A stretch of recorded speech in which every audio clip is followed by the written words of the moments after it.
Hello, welcome to everyone in my classroom. From today, I am going to start your first lesson and the name of your chapter is Solution. Today we are going to start solution. First of all, everyone should have to know the meaning of solution.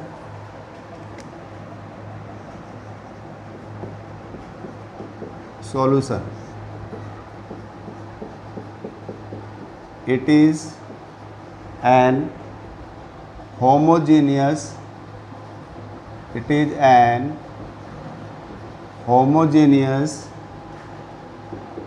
mixture of two or more substances. Two or more substances. अगर हम solution की बात करते हैं तो ये एक homogeneous mixture होता है टू और मोर सब्सटेंसेस का, जहाँ पर उन सब्सटेंसेस की कंपोजिशन, उनकी प्रॉपर्टीज़ पूरे सॉल्यूशन के अंदर यूनिफॉर्म बनी रहती है। यानी कि आप कह सकते हो कि देखिए, जैसे हमने कोई एक सॉल्यूशन ले लिया, टू कंपोनेंट्स के थ्रू हमने कोई सॉल्यूशन बना लिया। अगर हम किसी सॉल्यूशन को टू कंपोनेंट्स के थ्रू बना रहे हैं तो यहाँ पर हमें ऑब्जर्व करने को मिलेगा कि जो कंपोजिशन यहाँ पर है वही कंपोजिशन यहाँ पे भी दिखाई देगी, हमें यहाँ पे भी दिखाई देगी। यानी कि सॉल्यूशन के एवरी पार्ट में हमारे को वो कंपोजिशन कैसी दिखाई देगी, सब जगह एक जैसी दिखाई देगी। मान लीजिए यहाँ पे 2:8 है दोनों कंपोनेंट का रेशो, तो वही सेम रेशो आपको यहाँ पे भी दिखाई देगा हमें, और सेम रेशो यहाँ पे भी दिखाई देगा, सेम रेशो यहाँ पे भी दिखाई देगा। यहाँ तक कि किसी भी जगह अगर आप उन कंपोनेंट्स का रेशो आप चेक करेंगे, आप जिस रेशो में वो प्रेजेंट हैं और सॉल्यूशन बना रहे हैं, तो वो रेशो आपको हर जगह सेम ही नज़र आता है। और प्रॉपर्टीज़ जैसी सॉल्यूशन की आपकी यहाँ होगी, ऐसी यहाँ होगी, ऐसी यहाँ होगी, ऐसी आपको यहाँ पर भी देखने को मिलेगी। तो अगर हम सॉल्यूशन की बात करते हैं तो ये एक होमोजीनियस मिक्सचर होता है टू और मोर सब्सटेंसेस का। और अगर आप पार्टिकल साइज़ की बात करते हो, अगर आप पार्टिकल साइज़ की बात करते हो कि भाई पार्टिकल का साइज़ क्या होता है हमारा किसी भी सॉल्यूशन के पार्टिकल का या होमोजीनियस मिक्सचर का, तो it is up to 10⁻⁻⁹ metre के अबाउट होता है। तो अगर हम यहाँ पर पार्टिकल साइज़ की बात करें तो पार्टिकल साइज़ भी आपको क्लियर हो रहा है, डायमीटर ऑफ द पार्टिकल। अब आगे चलते हैं कि ये तो बात हो गई कि हमारा भाई सॉल्यूशन होता क्या है बेसिकली। अब कोई भी सॉल्यूशन अगर हम प्रिपेयर कर रहे हैं तो जिन सब्सटेंसेस से हम उस सॉल्यूशन को प्रिपेयर कर रहे होते हैं वही हमारा उस सॉल्यूशन के कंपोनेंट्स कहलाते हैं। अगर आपसे बोलता है कि भाई कोई भी कि भाई कंपोनेंट्स ऑफ ए सॉल्यूशन बताइए क्या होता है। कंपोनेंट्स ऑफ ए सॉल्यूशन की बात करते हैं अगर आपसे कि what do you mean by components of a solution, तो आप कह सकते हो भाई these are those substances which are involved in the making of solution. तो कंपोनेंट्स में क्या बोल सकते हैं भाई हम, these are those substances which are involved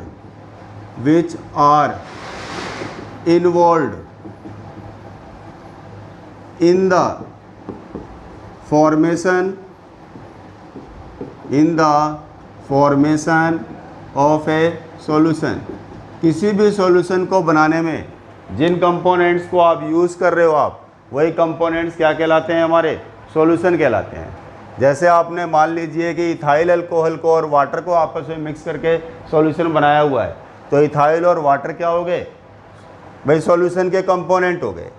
तो यानी कि जिन चीज़ों को आपस में मिक्स कर रहे हो और आप उनको मिक्स करके सॉल्यूशन प्रिपेयर कर रहे हो, आप एक होमोजीनियस मिक्सचर प्रिपेयर कर रहे हो आप, तो वही क्या कहलाते हैं, कंपोनेंट्स कहलाते हैं। अब depending upon the number of components कि भाई कितने कंपोनेंट्स को आप मिला रहे हो आपस में जिनसे आप सॉल्यूशन बना रहे हो, उसके हिसाब से, कंपोनेंट के हिसाब से भी हम कैटेगरी बना सकते हैं अपनी। तो जैसे कि आपने अगर मान लीजिए 2 कंपोनेंट्स को आपस में मिक्स किया हुआ है, तो वो सॉल्यूशन हमारा बाइनरी सॉल्यूशन बोलते हैं उसे। अगर हमने 3 कंपोनेंट्स को आपस में मिक्स करके सॉल्यूशन बनाया हुआ है, तो वो सॉल्यूशन हमारा टर्नरी सॉल्यूशन कहलाता है। अगर 4 कंपोनेंट्स को मिक्स करके आपने सॉल्यूशन बनाया हुआ है, तो वो सॉल्यूशन हमारा क्वाटनरी सॉल्यूशन कहलाता है। तो डिपेंडिंग अपॉन द कंपोनेंट्स कि भी कितने कंपोनेंट्स हम मिला करके सॉल्यूशन को प्रिपेयर कर रहे हैं, उसके हिसाब से भी हमारी अलग अलग कैटेगरी बन जाती है। लेकिन हमारा मेन पर्पस जो यहाँ पर है इस लेसन के अंदर, वो हमारा जो है जिसे हमें ऐसे सॉल्यूशन जिसके साथ में हमें डील करना है, तो यहाँ पर हमें बेसिकली जो बात करनी है वो बाइनरी सॉल्यूशंस को लेकर के करनी है हमें। तो ज़्यादा कंपोनेंट्स की हमें एक साथ मिक्स करके हमारे को यहाँ पे स्टडी करने की ज़रूरत नहीं पड़ेगी। ज़्यादातर न्यूमेरिकल्स वगैरह भी हम देखेंगे तो वो भी हमारा बाइनरी पे बेस्ड मिलेंगे हमारे। तो आपको बेसिकली आपको जो ध्यान रखना है स्पेशली नॉलेज के लिए, तो मैंने बता ही दिया आपको। बाकी आपको बाइनरी सॉल्यूशन को अच्छी तरीके से दिमाग में बैठा लेना है कि भाई बाइनरी होता क्या है बेसिकली। तो अगर हम बाइनरी सॉल्यूशन की बात करते हैं, तो ए solution which involves only 2 components, कोई भी सॉल्यूशन अगर हमारा ओनली 2 कंपोनेंट्स को आपस में मिक्स करके बना रहे हैं उसे हम, तो वो हमारा सॉल्यूशन क्या कहलाता है अभी? बाइनरी सॉल्यूशन कहलाता है। ए solution which involves only 2 components in its formation. अगर हम किसी भी सॉल्यूशन को बना रहे हैं, अगर उसमें 2 कंपोनेंट्स हमारे इन्वॉल्व हो रखे हैं, तो उसी को क्या बोलते हैं? A binary solution. उसी को हम बोलेंगे कि वो सॉल्यूशन हमारा क्या है अभी? एक बाइनरी सॉल्यूशन है। अगर आप सॉल्यूशन बना रहे हो और वो सॉल्यूशन हमारा बाइनरी की कैटेगरी के अंदर आता है, तो उसको हम वहाँ पर भी हमारे लिए एक नोटिस करने वाली बात आ जाती है कि भाई जिन कंपोनेंट को आपने मिक्सअप किया हुआ है, उन कंपोनेंट्स में कौन सा कंपोनेंट आपका लेस अमाउंट में प्रेजेंट है और कौन सा कंपोनेंट हमारा एक्सेस में प्रेजेंट है। तो उसके हिसाब से भी हमारी सॉल्यूशन की जो आपने सॉल्यूशन बनाया हुआ है, ठीक है, तो 2 कैटेगरी वहाँ पर आ जाती है हमारी कि भाई कोई भी सॉल्यूशन अगर हमने प्रिपेयर किया हुआ है, तो उन कंपोनेंट्स में जो कंपोनेंट हमारा लेस अमाउंट में वहाँ पे अवेलेबल होगा, उसको आप बोलेंगे सॉल्यूट। तो सॉल्यूट क्या होता है? जिसकी क्वांटिटी हमारी क्या होती है? लेस होती है। तो सॉल्यूशन के अंदर जिस कंपोनेंट का अमाउंट हमारा लेस होगा वो सॉल्यूट होगा, और जिस कंपोनेंट का अमाउंट हमारा एक्सेस में होगा यानी लार्ज क्वांटिटी होगी, तो उसे क्या बोलेंगे भाई? हम सॉल्वेंट बोलेंगे हम। तो आई थिंक सो आप समझ सकते हो आप कि भाई सॉल्यूट क्या होता है, सॉल्वेंट क्या होता है, on the basis of their amount.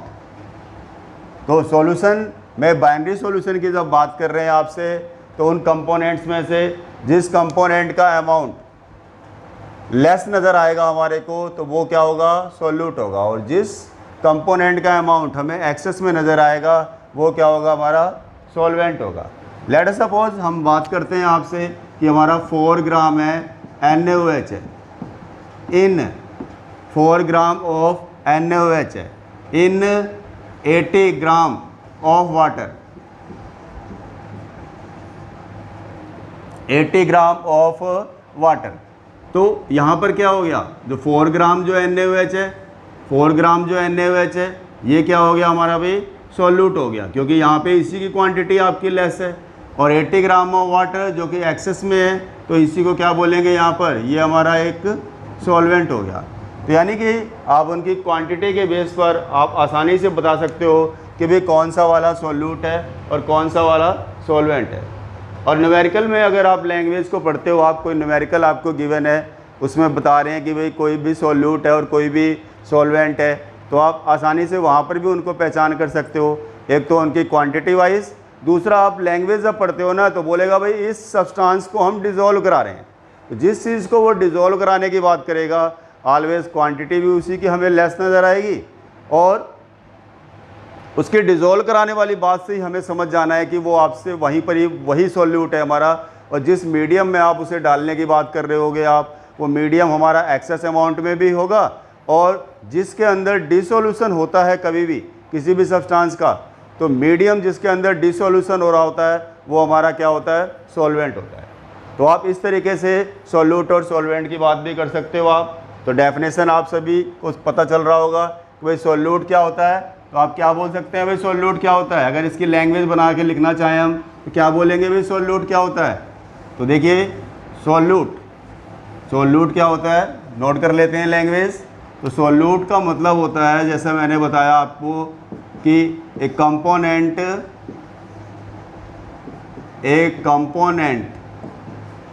which is present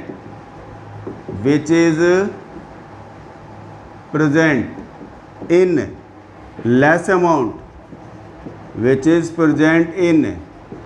amount in a solution। किसी भी कंपोनेंट की बात कर रहे हैं जो लेस अमाउंट में प्रेजेंट होता है सॉल्यूशन के अंदर, तो उसे क्या बोलते हैं, हम सॉल्यूट बोलते हैं। अब ऐसी सॉल्वेंट की बात अगर हम करते हैं तो सॉल्वेंट क्या होता है, एक component which is present in excess amount in a solution। तो एक्सेस अमाउंट में जो चीज़ हमारे पास होगी सॉल्यूशन में, वही क्या हो जाएगा, हमारा सॉल्वेंट हो जाएगा। तो ये तो बात हो गई कि आपका भाई सॉल्यूट क्या होता है और सॉल्वेंट क्या होता है। कई बार आप देखते हो कि भाई न्यूमेरिकल जब हम अप्लाई कर रहे होते हैं उसमें कोई सॉल्वेंट का पर्टिकुलर नेम ना दे करके आपको बोल रहे होते हैं भाई एक्वस सॉल्यूशन है ये हमारा। तो एक्वस का मतलब भी आपको मालूम होना चाहिए कि अगर हम सॉल्यूशन को अगर बोलते हैं कि भाई वो हमारा एक्वस सॉल्यूशन है, तो इस बात से हमारा क्या मतलब है।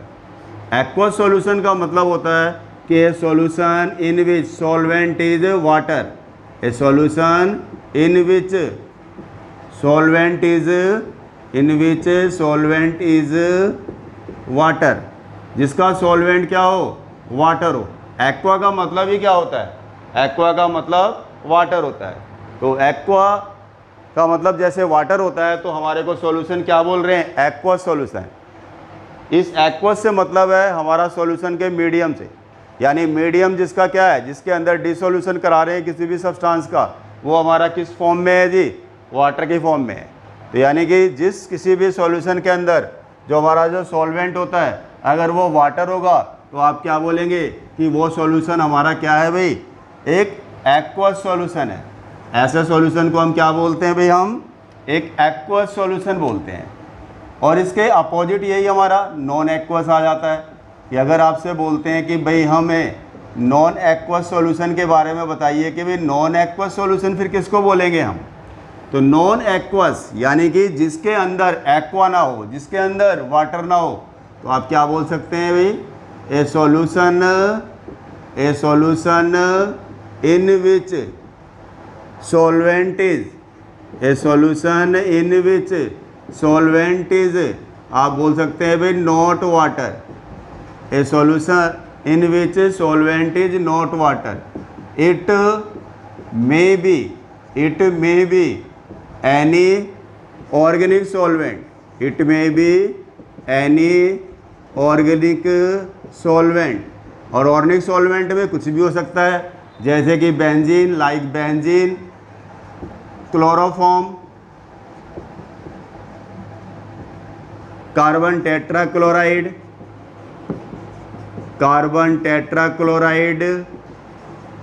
एंड ईथर एटसेट्रा, कुछ भी हो सकता है। मतलब कि ये सारे बेसिकली जो हमारे यूज़ में आने वाले ज़्यादातर सॉल्वेंट होते हैं, तो मैंने उन्हीं के नाम आपको यहाँ पे बताए हैं। लेकिन मेन आपको बस यही ध्यान रखना है कि हमारा वाटर को छोड़ करके सॉल्वेंट कोई भी हो, वाटर ना हो, तो वो हमारा सॉल्यूशन कौन सा कहलाता है, हमारा भी नॉन एक्वस सॉल्यूशन कहलाता है। तो ये तो बात होगी कि हमारा भी एक्वस सॉल्यूशन से क्या मतलब है और नॉन एक्वस सॉल्यूशन से क्या मतलब है। अगर आप किसी भी सॉल्यूशन की फिजिकल स्टेट के बेस पर अगर हम क्लासिफिकेशन करें कि भाई फिजिकली सॉल्यूशन हमारे को कैसा दिखाई दे रहा है, फिजिकल स्टेट सॉल्यूशन की हमें क्या नज़र आ रही है, तो उसके हिसाब से भी हम चाहें तो सॉल्यूशन की कैटेगरी बना सकते हैं यहाँ पर। तो अगर हम फिजिकल स्टेट के हिसाब से सॉल्यूशन की कैटेगरी की बात करेंगे तो सॉल्यूशन को हम 9 कैटेगरी में सब डिवाइड कर सकते हैं। तो अगर यहाँ पर मैं बात करने जा रहा हूँ आपसे classification of solution on the basis of their physical state, on the basis of their physical state। Physical state के बेस पर अगर हम क्लासिफिकेशन की बात करते हैं यहाँ पे, तो सबसे पहली मैं फर्स्ट कैटेगरी लेने ही जा रहा हूँ यहाँ पे। भाई हमारे पास सॉलिड सॉल्यूशन कौन से होते हैं। अगर आपको बोलते हैं कि भाई सॉलिड सॉल्यूशन के बारे में बताइए, ऐसा कोई सॉल्यूशन जो सॉलिड स्टेट में एग्जिस्ट कर रहा हो, तो इसमें क्या कर सकते हैं। देखिए हम किसी भी सॉल्यूशन की जो फिजिकल स्टेट होती है बेसिकली वो डिपेंड करती है उसके सॉल्वेंट के ऊपर। जो सॉल्वेंट की फिजिकल स्टेट होगी वही हम बोलेंगे सॉल्यूशन की फिजिकल स्टेट होती है। तो अगर हम यहाँ पर देख लीजिए, अगर हम सॉल्यूट और सॉल्वेंट को लेकर के बात करते हैं, मान लीजिए ये सॉल्यूट है और यहाँ पर इसकी सॉल्वेंट की बात कर रहे हैं।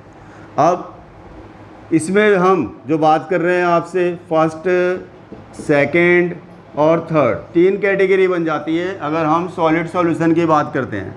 तो जैसे हमारे पास में जो सॉल्यूट है अगर वो सॉलिड है और सॉल्वेंट तो हमारा क्या है, सॉलिड सॉल्यूशन बना रहे हैं, तो सॉल्वेंट हमारे को सॉलिड फॉर्म में ही लेना होगा। तो ये सॉलिड हो गया। और यहाँ पर अगर मैं यहाँ पे लिक्विड की बात करता हूँ और यहाँ पर मैं आपसे गैस की बात करता हूँ, तो तीनों अलग अलग फिजिकल स्टेट है हमारे पास। लेकिन हमारी जो कॉमन फिजिकल स्टेट है इसकी सॉल्वेंट की, वो क्या दे रखी है हमारे को, भाई सॉलिड दे रखी है। आपको क्या करना है यहाँ पे, भाई सॉलिड में मिलाने की बात कर रहे हैं यहाँ पर सॉल्यूट को, और वो सॉल्यूट हमारा all the 3 state solid, liquid and gas में एग्जिस्ट कर रहा है।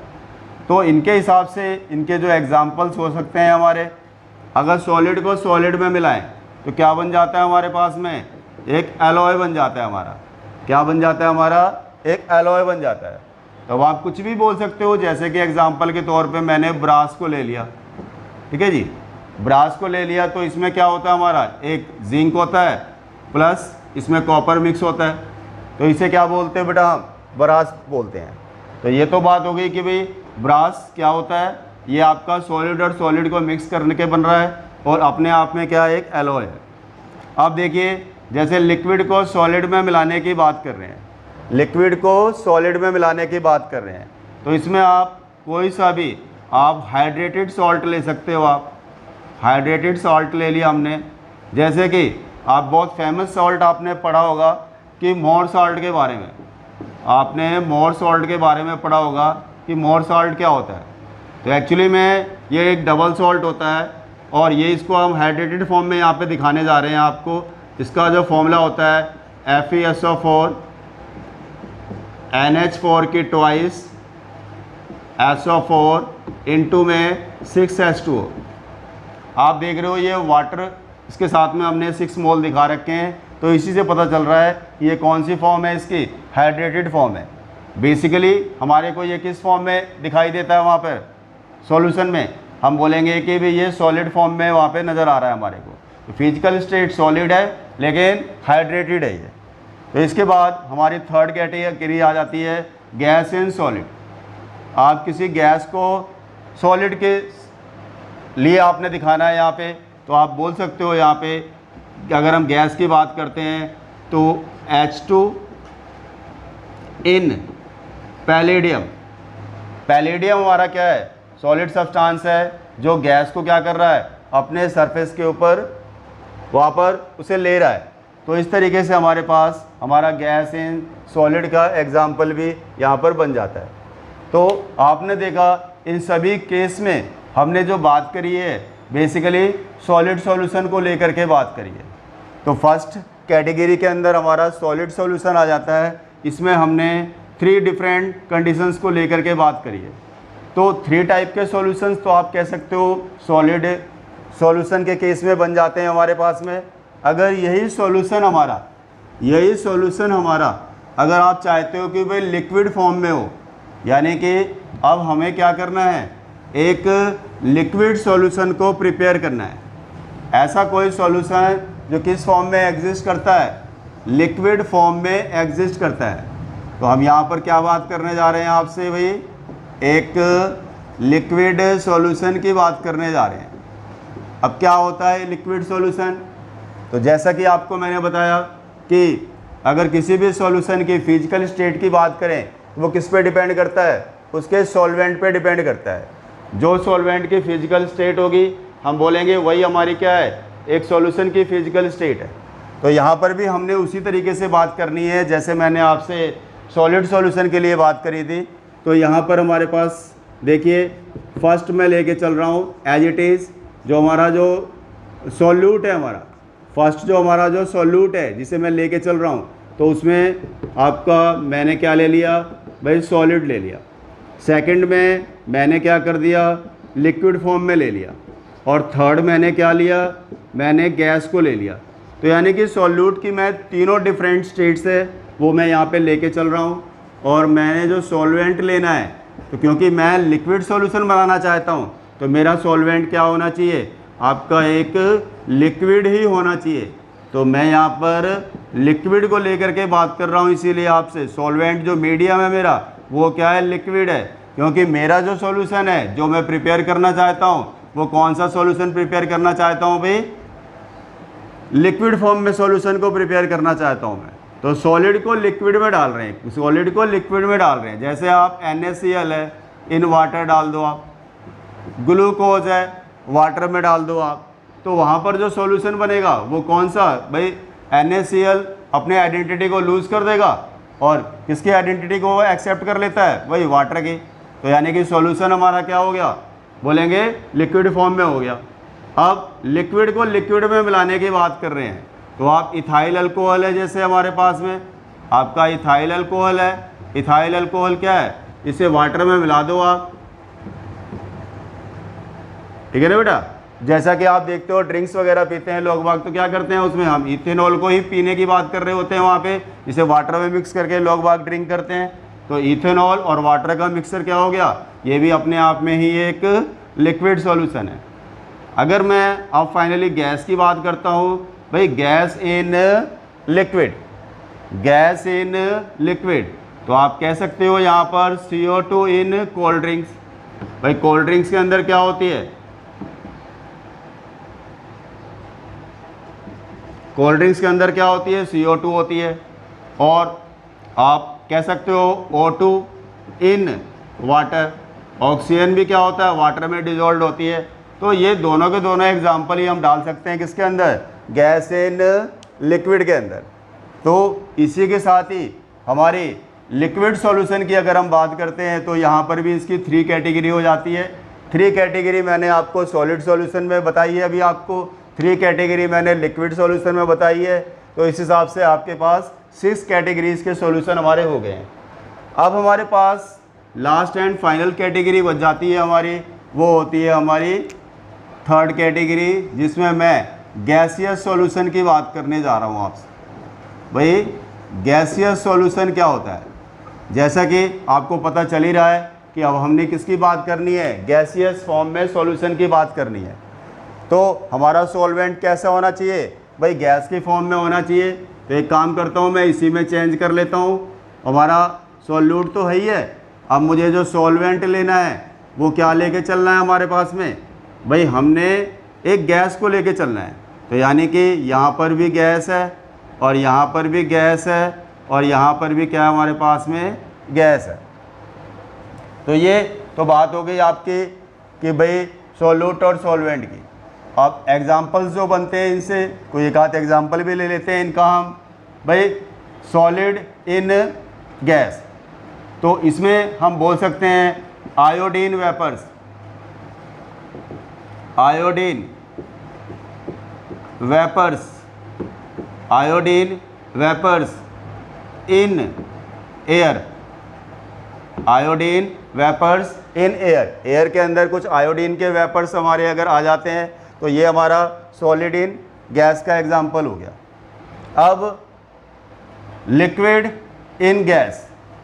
आप आपसे क्या बात करनी है यहाँ पर आपको भाई, कोई लिक्विड है, कोई लिक्विड है किसके अंदर, गैस के अंदर, तो आप कह सकते हो वाटर वेपर्स जो होते हैं, वाटर की बात कर रहे हैं, वेपर्स की बात कर रहे हैं, तो water vapours in air, water vapours in air इसका एग्जांपल हो सकता है।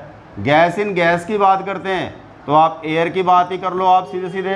इसमें क्या होता है, नाइट्रोजन होती है, ऑक्सीजन होती है, इन दोनों का मिक्सर होता है बेसिकली। तो ये आपका गैस इन गैस का एग्जांपल हो गया। इसी के साथ आप देख रहे हो कि हमारा जो सॉल्यूशन है अब गैसियस फॉर्म में भी एग्जिस्ट कर रहा है। आप नोट डाउन कीजिए।